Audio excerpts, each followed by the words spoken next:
Welcome student. आज इस video में हम बात करने वाले हैं basic principle of potentiometer. Potentiometer पे ये दो पार्ट वीडियो रहेगा। पहला पार्ट उसके प्रिंसिपल या बेसिक आइडिया के बारे में बात करेगा, दूसरा पार्ट रहेगा on the application of potentiometer. So चलिए शुरू करते हैं इसके बेसिक कंस्ट्रक्शन के साथ। सो पोटेंशियोमीटर में आपका मान लीजिए यहां पर जो भी मैं कंस्ट्रक्शन करने जा रहा हूं वो एक वुडन बोर्ड पर है, ठीक है, लकड़ी के एक टुकड़े पर किया जाता है, बनाया रहता है आपका, जो भी लैब में अवेलेबल रहता है। सो इस पार्ट में हम जैसे ए पॉइंट से शुरू करते हैं, यहां स्ट्रिप रहेगा, एक स्क्रू लगा रहेगा जहां आप कनेक्शन कर सकें। इसको हम मान लीजिए ए से शुरू कर देते हैं। फिर आपका वायर कनेक्शन है, यह आपका रहेगा अराउंड 1 मीटर या 100 सेंटीमीटर का। फिर कॉपर स्ट्रिप्स लगे हैं, जैसे कॉपर स्ट्रिप्स आपके मीटर ब्रिज में लगे रहते थे।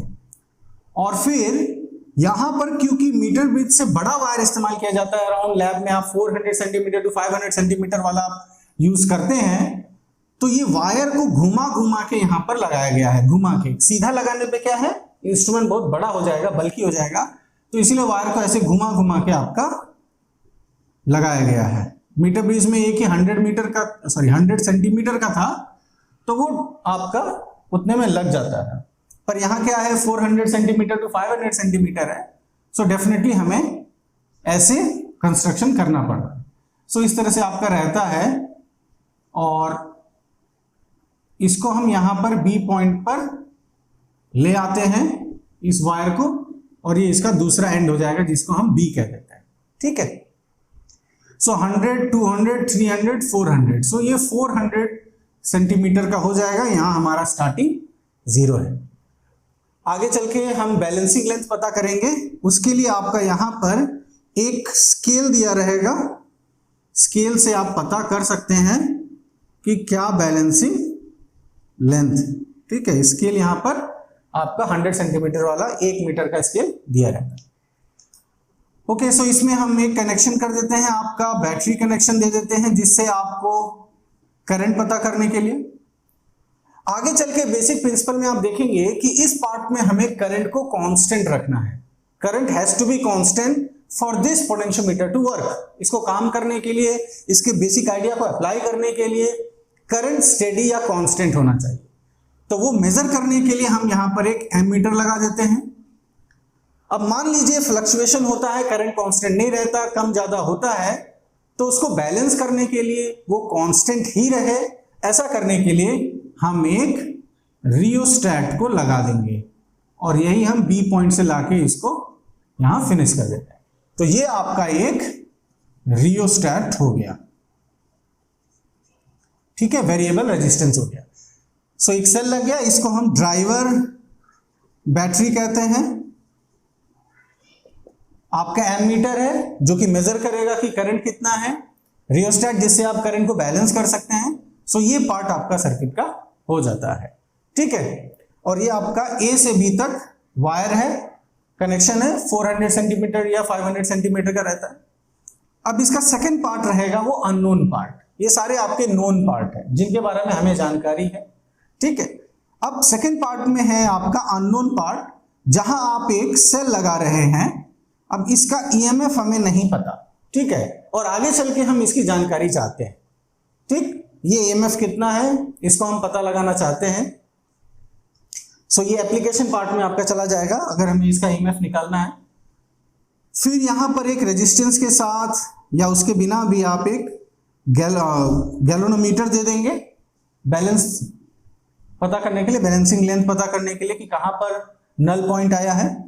सो मान लीजिए ये सेटअप के बाद आपका यहां एक सेल लगा के हमने बैलेंसिंग लेंथ खोजा, और बैलेंसिंग लेंथ कहीं यहां पे जाके मिल जाता है, ठीक है।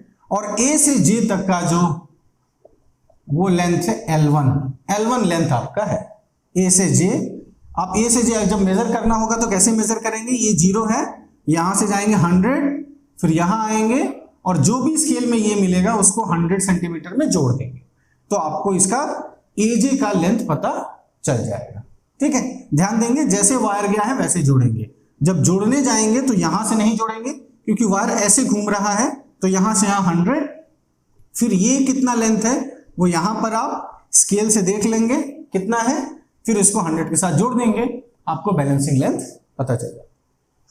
नाउ बैलेंसिंग लेंथ हमें पता चल गया, पर ये किस तरह से इस सेल की ईएमएफ के साथ जुड़ा हुआ है ये हमें जानना जरूरी है। सो इसके लिए हम इसके बेसिक प्रिंसिपल पे आते हैं। बेसिक प्रिंसिपल क्या है? सो बेसिक प्रिंसिपल की शुरुआत जो है हम करने वाले हैं आपका ओम्स लॉ से। तो ओम्स लॉ में हमें पता है that V is equal to I R, ठीक है, V is equal to I R, ये ओम्स लॉ के साथ हमें जानकारी है, ठीक है। I को रहने देते हैं, R को हम लिख देते हैं रो L बाई A, ठीक। सो हमने R की जगह रिप्रेजेंट कर दिया रो L बाई A, सभी को ये अवेयर है आप इससे। अब देखिए इस पार्ट में रो आपका कांस्टेंट है, क्योंकि वायर जो हम ले रहे हैं वो एक ही मटेरियल का है, उसमें मिक्स्ड मटेरियल नहीं है, तो उसका क्या है, रो आपका जो रेजिस्टिविटी है वो कांस्टेंट है, तो ये पार्ट आपका कांस्टेंट हो जाता है। वायर जो है वो यूनिफॉर्म क्रॉस सेक्शन का है, न कहीं पतला न कहीं मोटा, ऐसा नहीं है कि पतला मोटा, एक यूनिफॉर्म क्रॉस सेक्शन है, ठीक है। जो भी उसका डायमीटर और रेडियस है वो यूनिफॉर्म है, इट इज नॉट चेंजिंग, तो ए भी आपका कांस्टेंट है। और अगर हम आई को भी कांस्टेंट कर दें, जैसा कि मैंने बताया था यहां शुरू में कि हमें इस सर्किट में आई को कांस्टेंट रखना है, स्टेडी रखना है, इसलिए हमने रियोस्टेट लगाए हैं कि अगर फ्लक्चुएशन हो, चेंजेस हो, तो रियोस्टेट के थ्रू हम उसको बैलेंस कर सके, है ना, वेरिएबल रेजिस्टेंस के थ्रू उसको स्टेडी रख सके। तो हम यहाँ आई को भी कांस्टेंट ले लेते हैं, क्योंकि हम यहां पर उसको कंट्रोल कर पा रहे हैं, बैलेंस कर पा रहे हैं। सो ये सारे फैक्टर आपके कांस्टेंट हो गए, आई रो बाई ए, ये सारे जो ब्रैकेट में मैंने लिखा ये सारे कांस्टेंट हो गए हैं।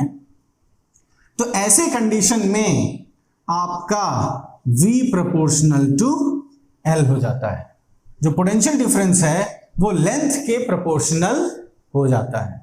और यही बेसिक आइडिया प्रिंसिपल लगा के हम इस E1 को पता करना चाहते हैं, या ऐसा हम कहें इस E1 और इस लेंथ में हम एक रिलेशनशिप निकालना चाहते हैं, ठीक है, इसी बेसिक प्रिंसिपल या बेसिक आइडिया। पर जो V प्रोपोर्शनल टू L है ये कब होता है, जब ये पूरा पार्ट कांस्टेंट होना चाहिए, ठीक है।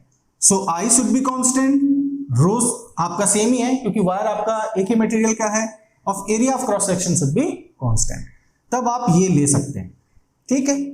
Now this I row by A, इसको रिप्रेजेंट किया जाता है स्मॉल k से, और इसको हम कहते हैं आपका पोटेंशियल ग्रेडियंट, ये कहलाता है पोटेंशियल ग्रेडियंट। तो यही चीज अगर मैं यहां लिख दूं तो हमें मिल जाएगा V इज इक्वल टू यहां से K इंटू L, ठीक है, V is equal to K into L और K is equal to V by L। So this is potential gradient, ठीक है ना। इसका इंपॉर्टेंस भी आगे चल के हम देखेंगे, इसका क्या इंपॉर्टेंस है, किस तरह से एक पोटेंशियोमीटर आपके पास अच्छा या किस तरह का पोटेंशियोमीटर उसको पता करने के लिए भी ये फैक्टर कितना हेल्पफुल रहता है। सो यहां हमने देखा कि K is equal to V by L, that is known as potential gradient, ठीक है। सो ये आपका बेसिक प्रिंसिपल या बेसिक आइडिया हुआ है। चलिए अब हम नेक्स्ट स्टेप में पहुंचते हैं डिस्कशन के, और वहां हम इसके और इसके रिलेशन, ये जो E1 है और ये जो बैलेंसिंग लेंथ है, इनके बीच के रिलेशनशिप को निकालने की कोशिश करते हैं। देखिए हम ये सब जो भी कर रहे हैं, हमें बेसिक प्रिंसिपल या बेसिक हमारा जो ऑब्जेक्टिव ये है कि भाई हम इसके बारे में पता करना चाहते हैं, ये कितना है, वी वांट टू नो, ठीक है, इसके बारे में हम पता करना चाहते हैं। ये हमारे लिए अननोन फैक्टर है, ये हमें नहीं पता, ठीक। लैब में जनरली आपका ये डैनियल सेल या लेक्लेंचे सेल फ्रेशली प्रिपेयर्ड करके यहां यूज किया जाता है, ठीक। सो हमें ये पता करना है भाई E1 के बारे में जानकारी आपकी चाहिए। सो चलिए एक स्टेप हम आगे बढ़ते हैं, ये पार्ट को हम हटा दे रहे हैं, ये बेसिक प्रिंसिपल हो गया आपका V is proportional to L। सो ये बेसिक आइडिया हम रख रहे हैं आपका, ठीक है, ओके। नाउ अब इसी कंस्ट्रक्शन को मैं थोड़ा अलग तरीके से यहां बना रहा हूं, इस तरह से वायर को घुमा घुमा के नहीं, सीधा बना रहा हूं आपका। सो ए पॉइंट है यहां पर हमारा, और इसी से सीधा हम ले रहे हैं आपका बी को, यह हमारा बी हो जाता है। ध्यान रखिएगा यहीं ए से बी जो ऐसे घूम के गया है इसी को हमने यहां सीधा ऐसे बना दिया है। और ये हमारा मेन पार्ट ऑफ सर्किट है जो जुड़ा हुआ है, इसको भी हम बना देते हैं आपका।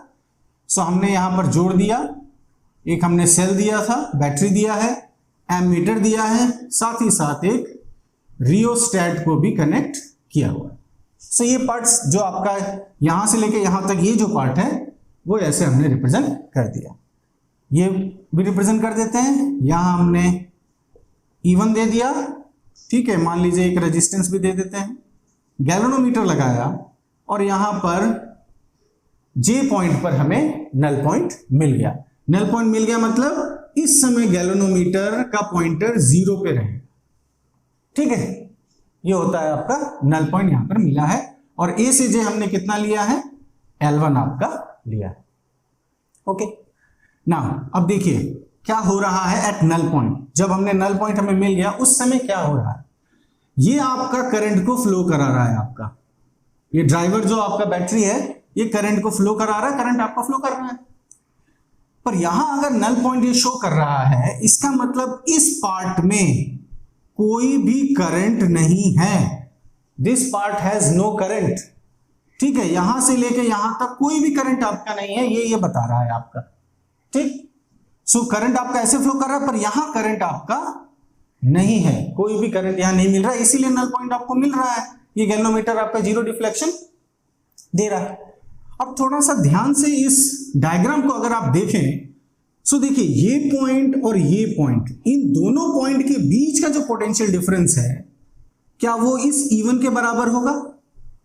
क्योंकि देखिए कोई करंट तो यहां है नहीं, तो कुछ कहीं पर भी और पोटेंशियल ड्रॉप हो नहीं रहा। ये आर आपने लगाया है पर क्योंकि करंट नहीं है तो यहां कोई भी पोटेंशियल ड्रॉप नहीं है, नो पोटेंशियल ड्रॉप हियर। सो इस पॉइंट और इस पॉइंट का, जिसको हम ऐसे VAJ कह देते हैं, इस पॉइंट और इस पॉइंट के बीच का जो पोटेंशियल डिफरेंस है वो पूरा का पूरा इसके बराबर हो जाएगा, इस E1 के बराबर हो जाएगा, है ना। अब देख सकते हैं इन दोनों पॉइंट, यहां का जो पोटेंशियल डिफरेंस है जिसको हमने VAJ लिखा और यहां पर ये आपका लगा हुआ है E1, बाकी में तो आपका पोटेंशियल ड्रॉप हो नहीं रहा, ठीक है। इसका EMF हम यहां यूज करें, ठीक। और क्योंकि इससे कोई भी करंट नहीं हो रहा, यहां करंट फ्लो नहीं कर रहा, तो एक तरह से आप इसको हम EMF के रूप में रिप्रेजेंट कर सकते हैं। क्योंकि आपको पता ही हम EMF के या E को हम जो बैटरी का पोटेंशियल डिफरेंस को हम E या EMF कब बोल सकते हैं, जब वो उससे कोई भी करंट फ्लो ना हो या उससे कोई भी एनर्जी ना ली जाए, ठीक है। जैसा कि यहां पे सिचुएशन है आपका। सो VAJ जो पोटेंशियल डिफरेंस है इसको हम E1 के टर्म्स में हम यहां रिप्रेजेंट कर सकते हैं। तो एक पार्ट हमारा क्लियर हुआ कि भाई VAJ E1 के बराबर हो गया, पर अभी भी हम E1 निकालने के करीब नहीं है, अभी भी हम E1 से दूर है कि भाई E1 कितना उसके बारे में जानकारी अभी भी हमारे पास नहीं है, क्योंकि हम इस E1 को इस L1 के टर्म्स में चाहते हैं। क्योंकि इसको तो हम इस स्केल से निकाल सकते हैं कितना आया, है ना, यहां से यहां तक स्केल ऐसे मेजर करके हम L1 पता कर सकते हैं। चलिए आगे बढ़ते हैं, फिर देखते हैं किस तरह से हम E1 को L1 के टर्म्स में पा सकते हैं। पर ये हमको मिल गया है, ठीक है। चलिए अब VAJ जो है इसको मैं निकालना चाहता हूं कि ये कितना है VAJ, इस पॉइंट और इस पॉइंट के बीच का पोटेंशियल डिफरेंस कितना है, इसको हम पता करना चाहते हैं, ठीक है। अब देखिए ये जो हमारा सेल था E, जो ड्राइवर बैटरी था, इसने एक पोटेंशियल डिफरेंस क्रिएट किया, क्योंकि यही काम है आपका एक सेल का, बैटरी का, वो पोटेंशियल डिफरेंस क्रिएट करता है सो दैट करंट आपका फ्लो करने लगे। पर इसने जो पोटेंशियल डिफरेंस क्रिएट किया वो पूरे A से B तक के पूरे वायर में इसने क्रिएट किया है पोटेंशियल डिफरेंस, ठीक है। AB वायर यहां पूरा में इसने पोटेंशियल डिफरेंस क्रिएट किया है। पर हमें तो बस इतना का चाहिए AJ, क्योंकि यही हमारा E1 के बराबर है। So we are only concern for AJ। VAJ कितना है इसी पे हमें चाहिए। तो ओम्स लॉ का यूज करके VAJ को हम लिख सकते हैं IRAJ, लिख सकते हैं। करंट यहां से I जा रहा है तो यही करंट आपका जाएगा, तो I हमने यहां यूज कर लिया into resistance of wire AJ। ध्यान दीजिएगा अब हम रेजिस्टेंस जो हम यहां लिख रहे हैं ये यहां से लेके यहां तक के वायर का ही रेजिस्टेंस है, या इस डायग्राम में बात करूं तो यहां से लेके यहां तक के वायर का रेजिस्टेंस है, पूरे वायर का रेजिस्टेंस नहीं, A से B नहीं। क्योंकि हमें पूरे वायर का पोटेंशियल डिफरेंस नहीं चाहिए, हमें बस यहां से लेकर यहां तक का पोटेंशियल डिफरेंस चाहिए। तो आपका जो VAJ है आपका, ये आपका सिर्फ I इंटू RAJ के बराबर होगा, नॉट RAB, इसके बराबर नहीं होगा। ठीक है, इतना का ही हमें चाहिए इसीलिए। ओके, अब हम क्या कर सकते हैं, RAJ को हम क्या लिख सकते हैं, RAJ ये हो जाएगा I इंटू, इसको हम लिख सकते हैं रो L1 इंटू A। देखिए, क्योंकि हमें पता है A to J लेंथ कितना है, L1 है, रो इसकी डेंसिटी है वायर की, A क्रॉस सेक्शनल एरिया है, तो हम ऐसा लिख सकते हैं। Now what is I rho by A? I rho by A जो हमने इससे पहले निकाला था, I रो बाई A, ये आपके पोटेंशियल ग्रेडियंट के बराबर है, K के बराबर, तो हम लिख दिए इसको K L1। सो हमें VAJ मिल गया K L1 और VAJ इज ऑल्सो E1, तो हम कह सकते हैं ना E1 is equal to K L1। E1 हमें मिल गया K L1 के बराबर। ठीक है, वेयर L1 आप कहां से पता कर सकते हो, यहां से बैलेंसिंग लेंथ से पता कर सकते हैं, और K आपका पोटेंशियल ग्रेडियंट है। ठीक है, सो इस तरह से हम E1 को पता कर सकते हैं। सो ये एक बेसिक आइडिया है, बेसिक प्रिंसिपल है, जहां E1 को या कोई अननोन EMF को आप पता कर सकते हैं। अब मान लीजिए कि आपको सिर्फ L1 पता चला, जो आपने यहां से पता कर लिया बैलेंसिंग लेंथ से, आपने ऐसे लगाया, गैल्वेनोमीटर में ऐसे टच करके देखा भाई कहां पे बैलेंस पॉइंट आ रहा है, तो आपको यहां पर मिल गया जीरो डिफ्लेक्शन। यहां जब पहुंचे तो गैल्वेनोमीटर एकदम सीधा ऐसे जीरो डिफ्लेक्शन शो कर दिया। ठीक है, यहां पहुंचे थे तो हो सकता है ये ऐसे शो कर रहा हो, यहां टच किए तो वो ऐसे चला गया, फिर हम ढूंढते ढूंढते हमको यहां मिल गया बैलेंसिंग लेंथ आपका। ठीक है, सो ये आपको पता चल गया। पर मान लीजिए इसके बारे में भी आपको आइडिया ना हो, ये भी आप पता नहीं कर सकते, अगर मान लीजिए ये भी आप नहीं जानते, तब आप E1 कैसे पता करेंगे? तो उसके लिए फिर एक और हम स्टैंडर्ड EMF लेंगे या स्टैंडर्ड सेल लेंगे जिसका EMF हमें नोन होगा। ठीक है, हमें वो नोन होगा, और उसके साथ कंपेयर करके फिर हम E1 को निकाल सकते हैं। तो ये कैसे किया जा सकता है, ये आपका एप्लीकेशन ऑफ पोटेंशियोमीटर में होता है। सो इस चीज को हम इसके नेक्स्ट वीडियो में आपका देखेंगे, जहां हम इसके दो एप्लीकेशन को देखने वाले हैं। पहला होगा जहां आप दो सेल के EMF को कंपेयर करेंगे, और उसमें अगर एक सेल आपका नोन है तो डेफिनेटली दूसरा सेल आपको पता चल जाएगा EMF कितना है। और दूसरा पार्ट होगा कि ये जो सेल ये लगाया है हमने, इसका इंटरनल रेजिस्टेंस कितना है, ये भी हम एप्लीकेशन द्वारा ऑफ पोटेंशियोमीटर पता कर सकते हैं। तो वो हम आपका नेक्स्ट वीडियो में देखेंगे। सो आज हमने पोटेंशियोमीटर का बेसिक आइडिया देखा, बेसिक प्रिंसिपल देखा आपका, जिसमें I को कांस्टेंट रखा जाता है सो दैट ये हम अप्लाई कर सके। ठीक है, इसको हमने अप्लाई किया, यहां पर भी आप देख सकते हैं ये कांस्टेंट हो गया और ये इसके बराबर हो गया। फिर इन दोनों को कंपेयर करके हमें E1 इक्वल टू KL1 मिल जाता है। ओके, सो नेक्स्ट वीडियो में हम इसके एप्लीकेशन देखेंगे। तब तक के लिए थैंक यू वेरी मच।